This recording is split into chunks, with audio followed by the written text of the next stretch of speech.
পরম দয়াল শ্রী শ্রী ঠাকুরের শ্রী চরণে আমার শতকোটি প্রণাম। পরমারাধ্যা জগজ্জননী লক্ষ্মী স্বরূপিণী বড়মা শ্রী চরণে আমার প্রণাম। আচার্যদেব শ্রী শ্রী বরদা শ্রী চরণে প্রণাম। বর্তমান সংঘের আচার্যদেব শ্রী শ্রী দাদার চরণে আমার প্রণাম। ঠাকুর পরিবারের প্রতি প্রত্যেকের শ্রীচরণে প্রণাম। উপস্থিত সকলকে আমার জয়গুরু। ঠাকুর বললেন, তুমি সৎ চিন্তায় নিমগ্ন থাকো, সৎকর্ম তোমার সহায় হবে। মানুষ যখন সৎ চিন্তা করতে থাকে তখন সত্যিই হয়তো কোনো সৎকর্ম তার সামনে এসে হাজির হয় এবং সে সব সময় সতেই বসবাস করে। সৎকর্ম করতে মানুষের জীবনটা সহজ হয়। মানুষ যখন অসৎকর্মে রত হয় তখন মানুষের জীবনটা জটিল হয়ে পড়ে। আর মানুষ যখন সৎকর্মের মধ্যে নিজেকে ডুবিয়ে রাখে তখন মানুষের জীবনটা খুব সহজভাবে চলতে থাকে। আজ একটা ঘটনা বলবো, হরিসভার ঘটনা, ভক্ত ভগবানের কথা। এক ব্যক্তি তার জীবনেরই একটা ঘটনা, সেই ভদ্রলোকের স্ত্রী মারা যায়। 3টে ছেলে রেখে, খুব ছোট ছোট ছেলে, তাদের 3জনকে রেখে সে ভদ্রমহিলা মারা যান। তখন ভদ্রলোক সব সময় তার 3 সন্তানকে প্রতিপালনের জন্য ব্যস্ত হয়ে থাকতেন। ভাবতেন ওদের মা নেই, ওরা যেন কষ্ট না পায়, সব রকমভাবে ওদের যেন আমি ঠিক মতো প্রতিপালন করতে পারি। ওদের খাওয়ানো, স্নান করানো, স্কুলে পাঠানো, সব রকম কাজ করে তারপর উনি ওনার নিজের যে কর্ম সেটা করতেন। একদিন উনি ওনার ছেলে মেয়েদের স্কুলে পাঠিয়ে, 3 ছেলেকে স্কুলে পাঠিয়ে উনি একদিন ওনার নিজের কর্মস্থলে যাচ্ছেন। তখন রাস্তায় এক সাধুর সঙ্গে ওনার দেখা হয়। তখন সেই সাধু ওনাকে বললেন যে, চলো আমি হরিসভায় যাব, আমার সঙ্গে তুমি হরিসভায় চলো। তখন ভদ্রলোক বললেন, তোমার সাথে আমার এখন হরিসভায় গেলে হবে না, আমি আমার নিজের কাজে যাচ্ছি। প্রথমত, দ্বিতীয়ত আমার ছেলেরা তো খুব ছোটো, ওদেরকে আমার সব কিছু করে রেখে তারপর আমি আমার কাজে বেরোই, ওদের তো মা নেই। তখন সেই সাধু বললেন, আচ্ছা বেশ, তুমি তোমার কাজে যাও, ঈশ্বর তোমার মঙ্গল করুক। এই কথা বলে সাধু বাবা চলে গেলেন। ভদ্রলোক যথারীতি তার নিজের কর্মস্থলে পৌঁছালেন এবং এইভাবে আস্তে আস্তে দিন যায়। তার সেই 3টি ছেলেকে সে একটু একটু করে বড় করে তোলে। তারা বড় হয়, তারা লেখাপড়া শিখে প্রতিষ্ঠিত হয় জীবনে। তার বড় ছেলে ডাক্তার, ছোট ছেলে ইঞ্জিনিয়ার, আর মেজ ছেলে একজন বড় ব্যবসায়ী। যাই হোক, তারা নিজের নিত্য কর্ম করে খুব ভালোভাবে তারা জীবনযাপন করছে। এমত অবস্থায় তার বাবার সঙ্গে আবার সেই সাধু বাবার দেখা হয়। তখন সেই সাধু বাবা তাকে বলেন যে, চলো, তোমার ছেলেরা তখন বড় হয়ে গেছে, আমার সাথে একটু হরিসভা থেকে ঘুরে আসবে। হরিসভায় গেলে হরিনাম সংকীর্তন শুনলে মানুষের মন ভালো হয়, মানসিক পরিবর্তন হয়। তখন ভদ্রলোক বললেন, দেখো ওদের তো মা নেই, আমি ওদের সব। তা ছেলেরা বড় হয়েছে, চাকরি বাকরি করে, ওদের বিয়ে দিয়েছি, ওদের আবার ছোট ছোট ছেলে মেয়ে আছে, তাদেরকে আমার সব সময় দেখাশোনা করতে হয়। আমার তো হরিসভায় যাওয়ার সময় নেই, তুমি হরিসভায় যাও। তখন সেই সাধু বাবা বললেন, আচ্ছা বেশ। তাই বলে উনি চলে গেলেন। তখন ওই ভদ্রলোক মনে মনে চিন্তা করলেন, আমি এত কষ্ট করে আমার ছেলেদের বড় করেছি, তারা জীবনে প্রতিষ্ঠা পেয়েছে, তারা তাদের নিজেদের সংসার গুছিয়ে নিয়ে করছে, তাদের ছেলে মেয়েকে দেখাটাও আমার যেমন দায়িত্ব কর্তব্যের মধ্যে পড়ে, তেমনি আমার সন্তানও আমাকে এত ভালোবাসে, আমার ছেলেরা আমাকে ছেড়ে কখনো কোথাও যাবে না, আর আমিও ওদেরকে ছেড়ে থাকতে পারবো না। এই কথা উনি মনে মনে ভাবতে ভাবতে বাড়ি গেছেন। বাড়ি গিয়ে শুনছেন 3 ভাইয়ের মধ্যে কথা হচ্ছে, 3 ছেলে গল্প করছে যে বাবার যখন বয়স হবে, বাবা যখন মারা যাবে, তখন আমরা আমাদের বাড়িতে একটা খুব মিষ্টি আমের গাছ আছে, সেই আম গাছটা কেটে তার কাঠ দিয়ে বাবার দাহ করব। বড় ছেলে বলছে, আমি এত বড় ডাক্তার, আমার তো অর্থের অভাব নেই, আমি বাবা মারা গেলে বড় মহা সমারোহে তার সৎ কাজ করে শ্রাদ্ধ কাজ সম্পন্ন করব।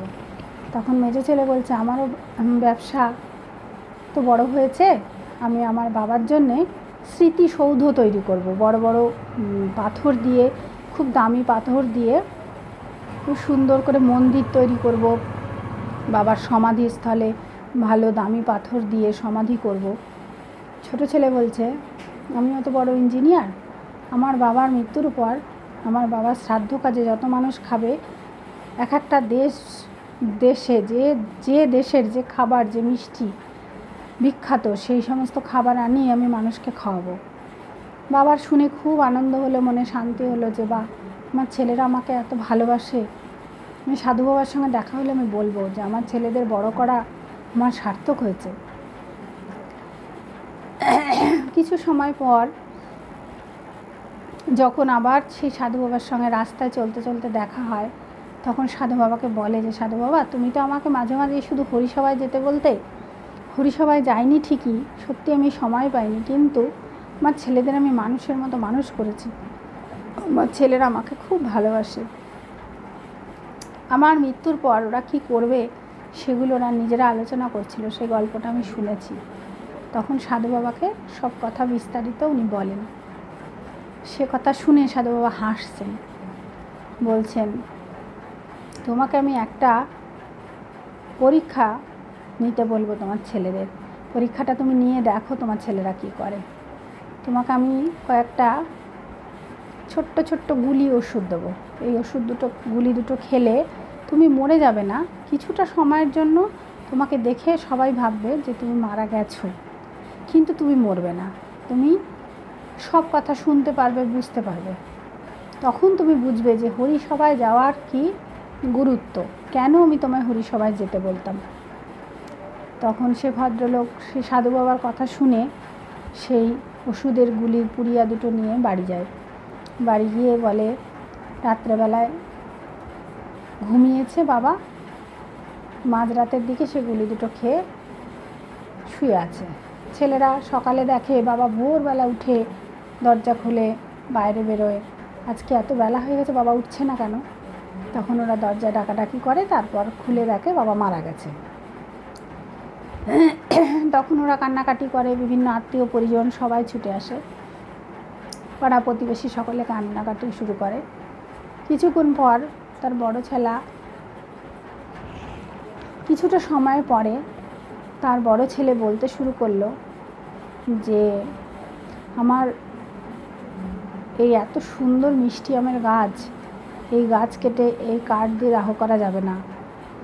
ভাইদেরকে বলছে, দেখ বাবার তো চলেই গেছে, আর তো ফিরে আসবে না, যে যাবার সে তো চলেই গেছে, এখন তার সৎ কাজটা যেভাবে সম্ভব সম্পন্ন করলেই হবে।